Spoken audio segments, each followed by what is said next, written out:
Buonasera a tutti, passo subito all'inglese perché questo è un panel che faremo in inglese. Welcome everybody to this new panel. The title is From Growth to Responsibility, What IFPI's Music in the EU Reveals About Europe's Music Future. Let me welcome our panelists. So Liubov, Kevkhaian, please come to the stage. Managing Director, Eastern Europe, Believe. Then Domingo, Olivo, Marketing Director, Sony Music, Iberia from Spain. And well, somebody that you should know quite well, Enzo Mazza, CEO of FIMI. Later on, we will be joined by Brando Benifei, member of European Parliament, who's going to join us online from Strasbourg. And myself, Lodovico Benvenuti, Regional Director Europe of IFPI.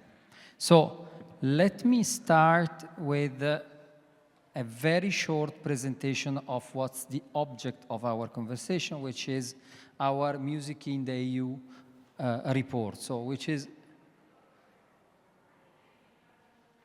does it work?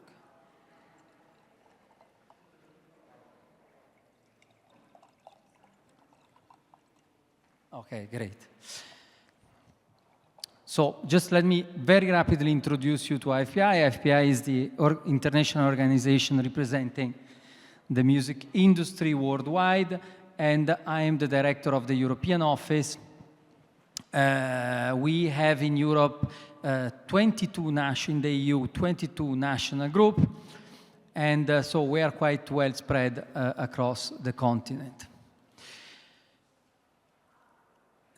What's important here, the reason of this Music in the EU report is that we wanted to have a report which is showing the importance of the EU market. Because the EU market is a very important market for the music industry, and you can see it from the figure below. The EU market is the second largest market in the world after the US, and much bigger than other very important markets. But not only it's a big market in absolute terms, it is also a market where you have big growth. In absolute terms, the EU market has been the fastest growing market last year. Again, we had conversations about this morning. The core driver of this market is streaming, pay streaming, subscription streaming playing the most important role, and then ad-supported streaming. Then obviously, you have a big role of performance rights, then sync, download, and physical, which are a little bit shrinking. This growth has been, in terms of percentage, 9.1%. You can see that you have a diversified growth across Europe. And again, I think we have amazing numbers from the two markets that you both represent, because the fastest growing part of the European Union is Central Eastern European markets, but also Southern markets with Italy and Spain performing very well. So what's the reason? What's one of the reasons of this higher growth in these markets? I think that the reason brings us to something that came up several times this morning, which is these markets have still an incredible potential for growth. Because if we assume that the potential for growth comes from the penetration of pay subscription streaming, you can see that the EU 27 has still a much lower level of penetration than similar markets, which are the UK and the US. And this is even more the case for countries, for markets like the one that you represent in Central and Eastern Europe, and also for Spain and Italy. So these are markets that have still a big space for growth. Why is this important? Why is important for streaming to succeed? Because what we see in the market is that in Europe this has a great impact on domestic artists. And I think that both Liubov and Domingo will accompany us on this success story, because Europe is doing very well in terms of success of local artists in the charts. Another aspect which is important is that we see that this streaming economy is benefiting to a higher range of artists progressively. It's never enough. We had discussion this morning that there is more to be done, but we think that the direction should be steady. That one, so to make sure that the pie gets bigger and bigger so that more artists can benefit from this growth. Indeed, this is what we see as a trend. We see that the part of the cake of the streaming economy is growing steadily for both the producers, but even more for the artists. Again, the objective, as I said before, is to have a higher penetration of streaming in order to have a higher remuneration for artists. So, coming back to the European Policy Manifesto that we have, because this is obviously a policy tool, so what can we do? And I just let you read because I don't want to consume any more time, but certainly one of the key topics that we are dealing with, and this is something that Brando Benifei will accompany us with, is AI, how to create the good guardrails in order for AI to be a driving tool for the music industry, for the music sector, rather than an obstacle. Thank you very much. So this is the basis, and just now let me give the floor to our panelists. I'm sure I'm pronouncing it wrongly. Liubov, is that correct? Is that correct? Yes, absolutely. So as I mentioned, you are representing Believe, and I will ask you to introduce what's Believe, because you are certainly much better than me, but you are representing also a region of Europe which is incredibly interesting and promising in terms of growth and diversity. Can you just give us an idea? Thank you very much. Thank you very much, Lodovico, and thanks a lot for inviting me here. It's an honor to be part of this panel and to be able to talk about their Central and Eastern European markets. I think that you've presented it already very well, and that's really true that the region is growing since the last few years, and we believe that this growth will continue during the next years, during the next decades as well. So just to give you a very short introduction of myself, I'm Liubov Kevkhaian, and you pronounce it well. I'm Managing Director of Central and Eastern Europe at Believe, and I oversee all the company's key music strategies across this very diverse region as Central and Eastern Europe. So this is the region of almost 20 markets, very diverse, with different cultures, different languages, with the different music tastes and different music consumption. Believe launched the activity in this region almost 12 years ago, and it was the moment when their piracy was dominating the music industry. It was also the market where their streaming was not very well developed, or not developed at all. There was no any local editorials, local playlists, and the local artists, they were generating mainly their revenues from concerts and festivals. So our role over this past decade was about creating the access, to democratize the access to the streaming platforms, to educate the market, educate the artists on how they can generate the revenues on the streaming platforms, educate also the artist managers, and also create their different innovative products that could allow artists and independent labels to promote their music, to distribute the music, but also to expand the music both in local markets but also internationally. We built our presence in more than 10 local markets. For us, it was always very important to be local in each market where we were operating. We believe that this is the core to understand the artist, to be part of the market, to understand the culture and speak the same language with the artists.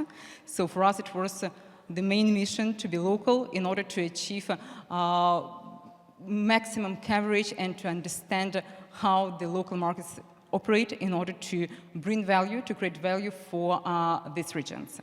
And as you mentioned, this is really the fast-growing markets. So I think that you demonstrated about the growth for this year, like in 2024, for three main markets like Poland, Hungary, and Romania was more than 20%. It was 24% in Poland, almost 27, 28 in Romania. And this is, of course, also thanks to the growth of their streaming market penetration, but also growth of the local consumption. Because, of course, penetration is growing, and that's great, but we are still something around like sometimes between 10 and 20% of the local penetration, depends on the market. Of course, this is higher in Poland, where the market is more mature on the streaming side, where the penetration is around 20%. But talking about Romania or Ukraine, the market penetration, streaming market penetration is still less than 10%. So it demonstrates that we have really the capacity to grow and a lot of different opportunities to grow. However, the local consumption, the consumption of the local artists is growing even faster, and we can also say that it's even better than in some Western European markets, where the local consumption is sometimes below than 25 or 30%. For example, in Central and Eastern Europe, sometimes the local consumption could be more than 45%, and the top charts will be mainly dominated by the local artists, which is great for the local industry and for, of course, for the development of the local artists. So our role is, of course, to contribute to this growth, is to support the artists, support the independent labels, independent artists in their sustainable careers, contribute to the value creation with the different aspects that we can provide through the products, tools, and streaming services. Fantastic, thank you very much, Liubov. So, Domingo, it's your turn. So you come from another incredibly performing market, which is Spain. And there you have something that you know I'm very attached to, which is the potential global dimension of the Spanish language and your fantastic ties to Latin America. But just walk us through what's happening there. Okay, it's working, perfect. No, I lead the marketing activities in Sony Music Spain, and that means all the domestic work for local Spanish artists, plus the import of Anglo-Saxon and Latin American acts. And at the same time, we work in the regional and international development of Spanish artists. So yes, we work in like two different sort of markets. One which is our domestic market, and the other one is a broader Spanish-speaking market, which is a huge opportunity for us, and still to be further explored because we haven't touched the ceiling of that. Our drivers for growth as a market, I'm not talking only about Sony, are that there is a lot of opportunity and a lot of margin for growth in penetration of paid subscription streaming. This year, thankfully, paid subscription is growing faster than free subscription, which is very good news. That's driving value of the market. Another driver for growth is that we are growing in the consumption of Spanish-made music outside of Spain, in Latin American countries. That brings us further IRL revenues. And that's something we are actively working on, because right now the exchange balance, meaning that what we import versus what we export, it brings right now a negative balance. We bring in more Latin American music that we export, Spanish music, and that's something that we're working on. It's not a bad thing. We just need to balance that equilibrium so we get further revenues. And another driver for growth in Spain, which is minor, but it's still important, is that the performance of physical formats and the performance of D2C, it's growing. We see that there is higher demand in the public, in consumers, for tangibles and for emotional experiences in music. So the business of physical, the business of merchandising is growing, and the demand for shows and the demand for artist presentations is also growing. So people want to be closer to the tangibles of music and to the experiences with, emotional experiences with artists, which is also a great opportunity. So yeah, we are in a market that is growing around 9 to 10%. That has slowed down a bit from the past years, which is normal in Europe. We are more mature markets, but at the same time, we benefit from the consumption of our music in emerging markets in Latin America. Great, thank you very much. Enzo. So, you know we are waiting for Brando, so I might interrupt you while you are speaking, but you're used to that. So, Ubi Maior. Ubi Maior, Ubi Maior. So tell us about the Italian market again, another market. Yeah, the dynamics of the Italian market is not far different from what's going on in the Eastern Europe and in Spain. So mainly streaming is dominating the arena of the consuming arena in Italy is still going fast. This is a really interesting development because in a general economy where we see some trouble as you see the crisis, the international crisis, but also the local economy is not really running fast as in the past. But we still see the number of subscribers to the streaming platform growing.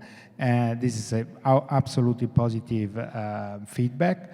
And as I said, double-digit growth in streaming, and in particular in the area of subscription is a good and a very positive feedback. For the last 9 months show a very interesting development, and we expect the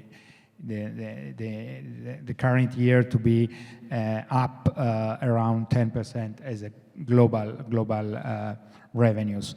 As I was mentioning, in Italy, in the last 9 months, we also have seen a strong increase in physical, both CDs and vinyl. Vinyl and CDs were also part of a bigger picture, including the work that is done by the companies with the D2C market, and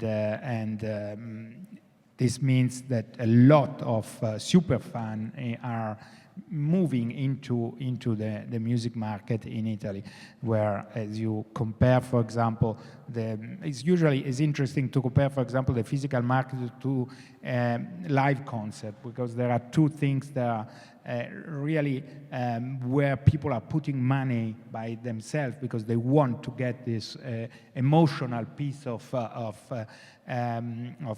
music in both in concert and in physical, and this is something that provides us with the expectation of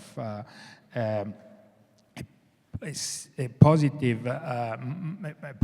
feedback from the market that is allow us to think that the future will be still bright for the Italian market. I also mentioned the fact that we still have a lot of local artists, new emerging talents breaking into the charts.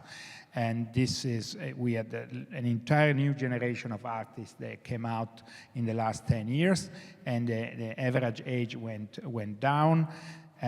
new talents are emerging every 6 months, and they come also through the Festival of Sanremo, which is something that is different from other markets, but it's part of the big picture here.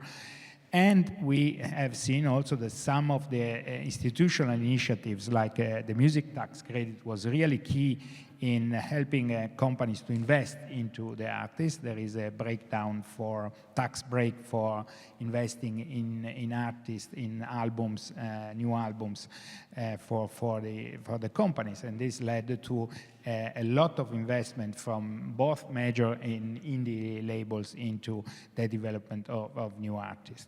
So I think that, and I never mentioned also the export, which is growing really fast thanks to the opportunity provided by streaming, which is not only connected to new releases, but also on the catalog. So we have very interesting feedback from the global market, where the different repertoire that Italy is offering on the market goes from dance music to classical music to opera. For example, give you an example, in South Korea, the most listening listening in streaming is opera, Italian opera, which is exporting also this kind of repertoire, recorded repertoire. And then we have the Maneskin, the recent success in Europe and beyond, and other really important jazz. Italian jazz is also performing quite well, even in Japan, for example, and Far East. So it's we see that there are still really good opportunities that we can pursue, and I hope that this will lead to continued investment into new talents, which is for us a key aspect of this market. So I think Brando is joining. So you managed to cover the time. Brando, is he going to appear? Yes. Eccolo. Here you are. Ciao Brando. Buongiorno. Hello, ciao. Okay, scusa, ti facciamo abbassare un po' il volume perché eri un po' alto. So, Brando, as you know, we're going to move to English. I already introduced you, but let me introduce you again by reminding what has been your role. You know what we are talking about, but just to remind your role on an issue which is absolutely crucial to our sector. As you know, to make it very short, the music industry is super excited about AI, about using AI to develop even further the way the artists can create. Nevertheless, we need this AI to have guardrails. And one of the main instruments that we have at hand to create these guardrails is represented by the AI Act. And the AI Act, you know it pretty well since you have been the rapporteur for its approval, introduces two provisions which are crucial to us. The one is this provision which impose AI providers to put in place copyright policies, and then the other one, which is even more important, which is transparency. Now, and we see it in the newspapers, there is a lot of, we hear a lot about this sort of possibility for the European Commission to step back on the AI Act with this digital omnibus, which you are about to discuss. There is a little bit of worry, to be very frank, in our sector that the few rules that we managed to achieve will be watered down by the EU on the basis of the pressure that I don't know where it comes from, but I can imagine. So can you just walk us through and reassure us on that? Yes, so I'm sorry I can't be here only briefly because we are exactly in the middle of these discussions and I will have to go back to that later. But I wanted to participate again in the Milano Music Week in this context. Thank you for the invitation again. Because you're right, this is an extremely important topic. we have been trying to build a series of guarantees to prevent the total exploitation and expoliation of the creativity by the generative AI, which needs to be supported and nurtured and developed. I think it's also helping artists, it's also helping creativity, but it cannot be done, all of this, at the expense of the remuneration and economic sustainability of the sector. So this means that we need to use these instruments that are going to be implemented gradually on transparency, on recognizing what copyrighted content is being used, and to prevent the usage of each person's content through a system of opt-out and of negotiation around the use of copyrighted content.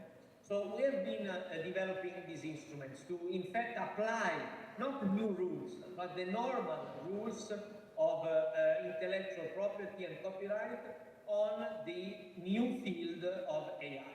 As you have been saying, we are seeing an effort to scale down and to delay the implementation of these measures. To be frank, to be very clear also and precise, I'm not very worried by the proposals that will come from the European Commission.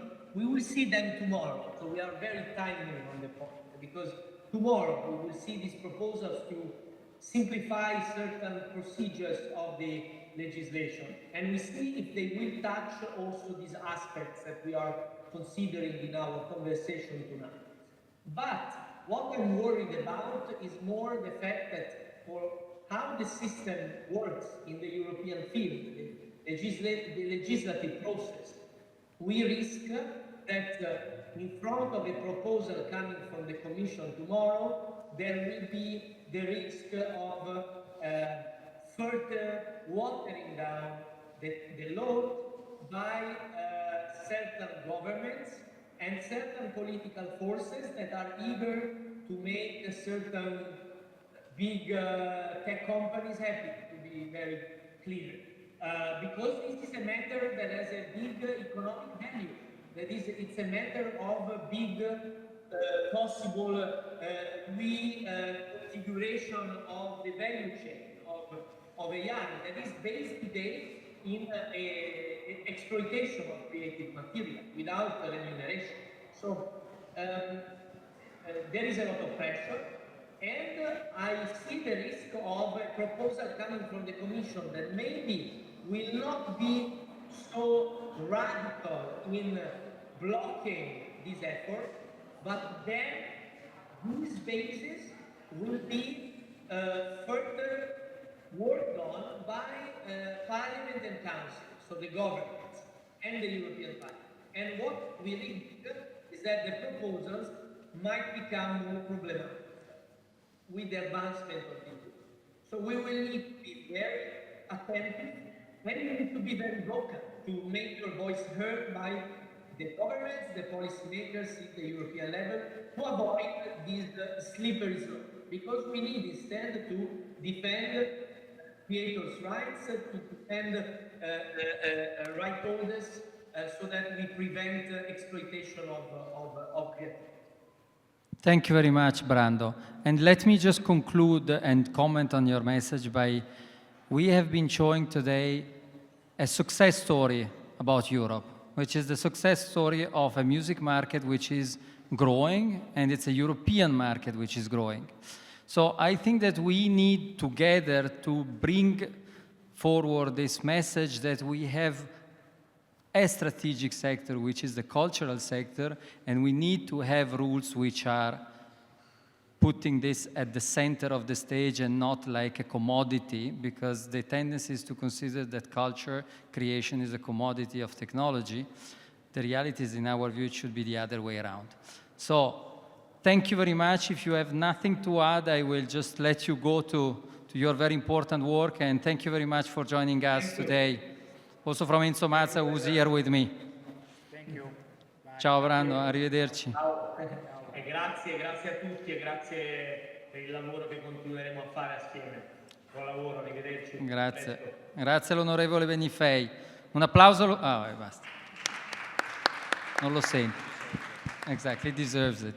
So let me go back, and I think I will move back to you, Domingo, because I think that this brings us to. I don't know if you have any comment on what has been said by Brando, but I think that something that you told me today, which is incredibly relevant in my opinion, is what you told me is about why do we need this economy to work?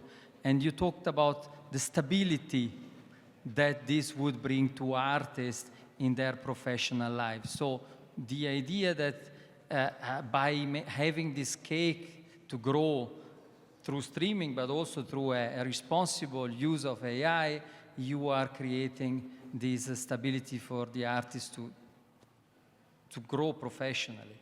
Yeah. First, I completely agree with what Brando just said, and I think it's quite important. And this morning, Frank also said it. I liked the term of advocating for ethical or responsible AI. So we all want to drive technology in Europe, but not at the expense of our, creations. It should be done with the development of our creations or the artist's creations.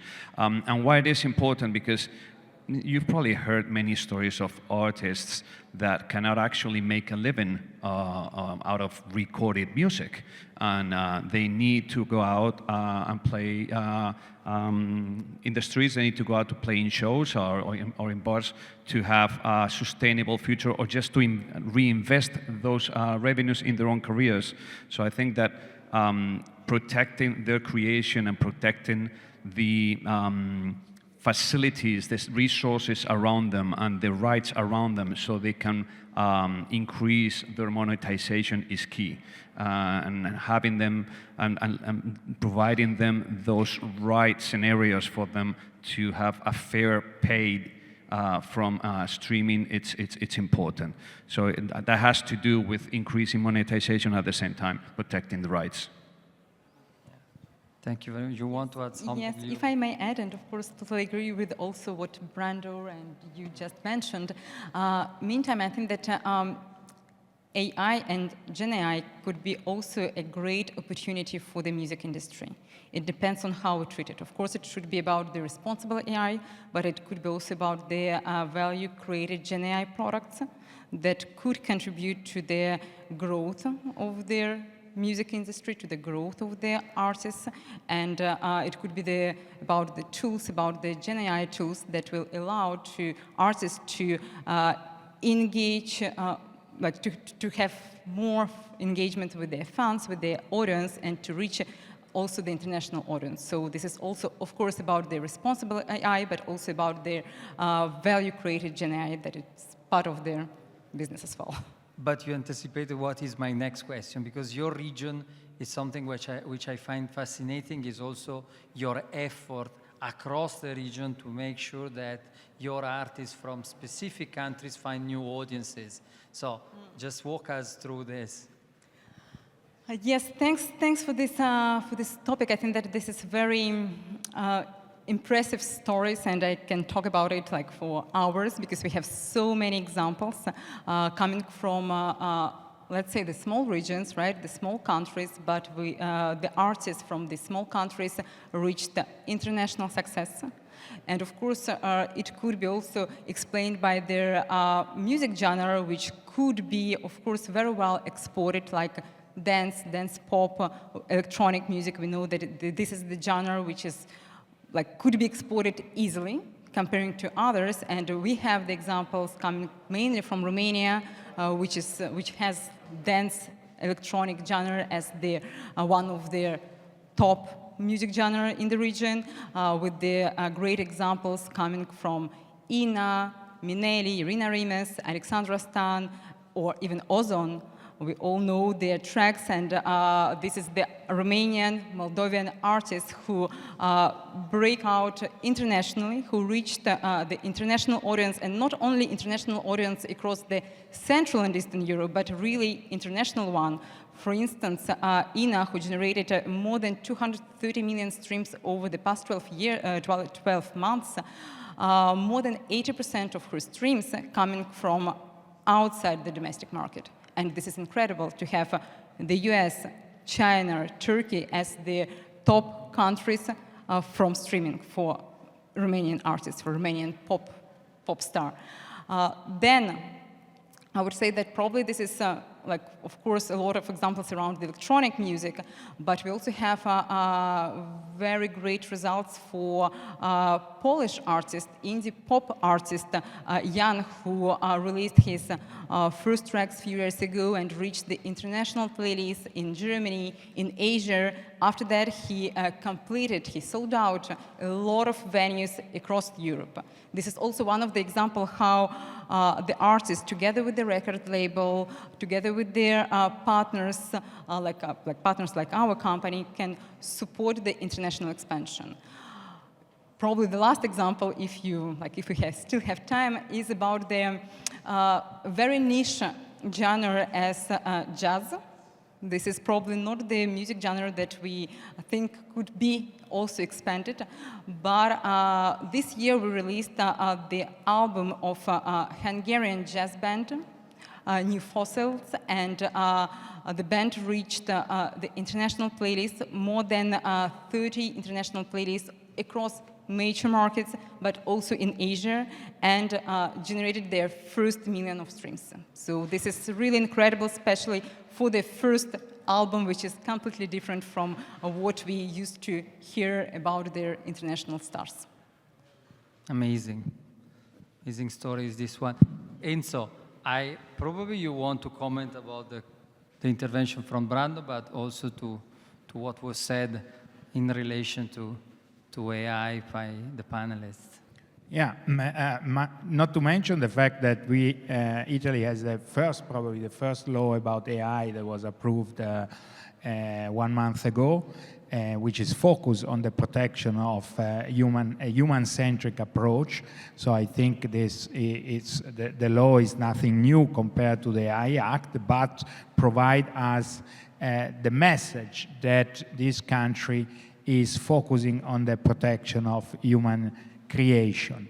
And is also, the Italian legislation has also introduced some specific provision, in particular a criminal provision against deepfakes and the illegal use of image and voice and likeness of, including those of the artist, as you can imagine.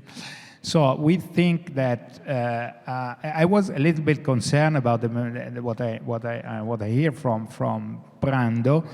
I think we should work also, our countries with who are engaged into the debate at European level, working with the local government to ask them to support and protect the AI Act and not to leave this fight and not to leave the field, which can become a big problem for the creative sector in the future.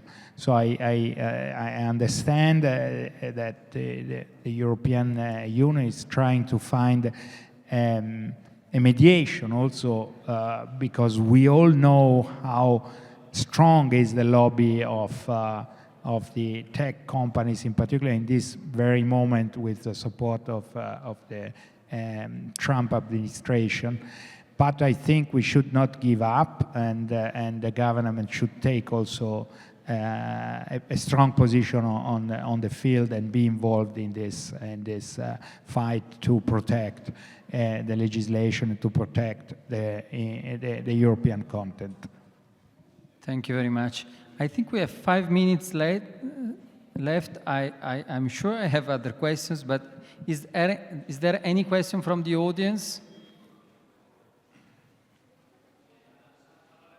No question from the audience, so I think we can go on with you, Domingo. So again, do you have any comment about what was said regarding that part of the market and some anecdotes and examples of artists that you are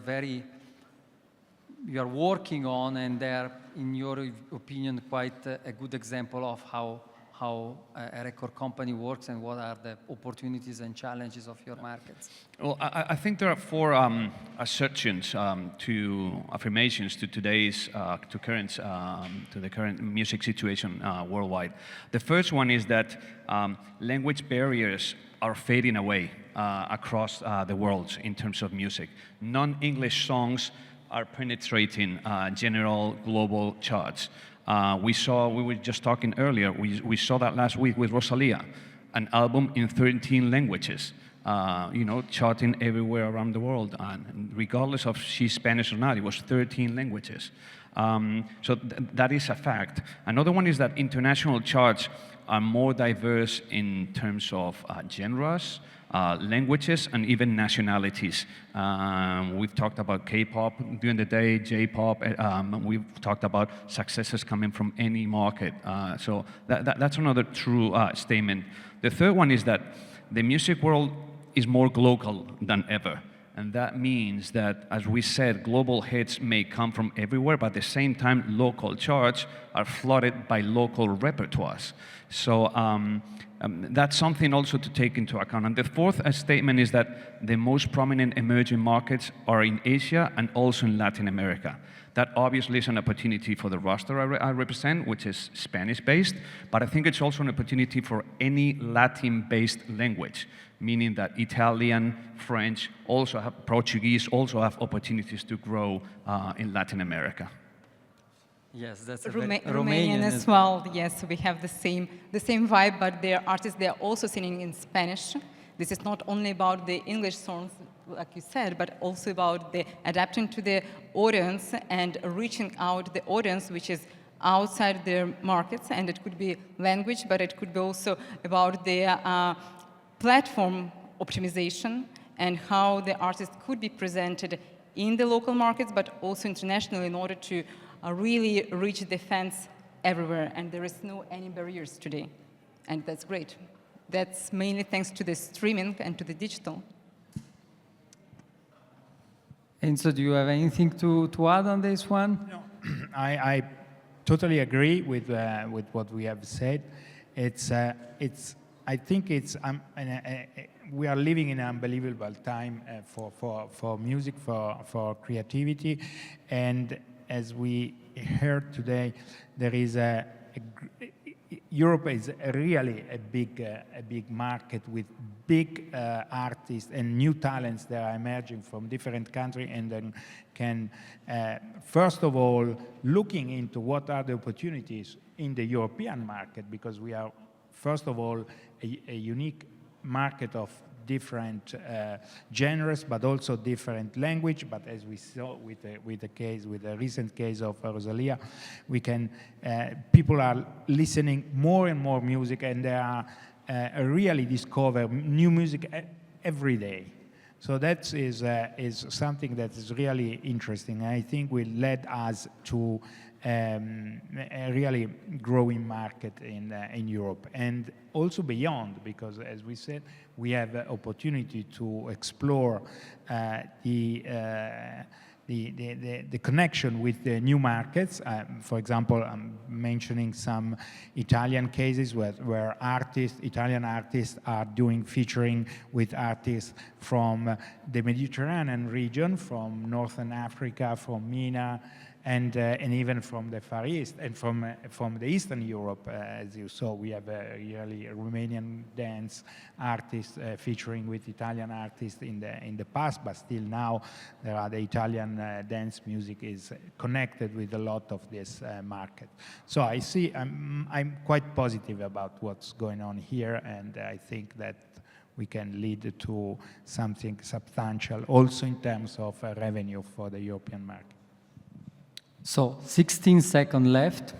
So all positive vibes from the music industry, positive vibes from the Latin part of the music industry. A lot to do, but also a lot of optimism ahead, which in these times is not bad news. Thank you very much. Please join me in thanking.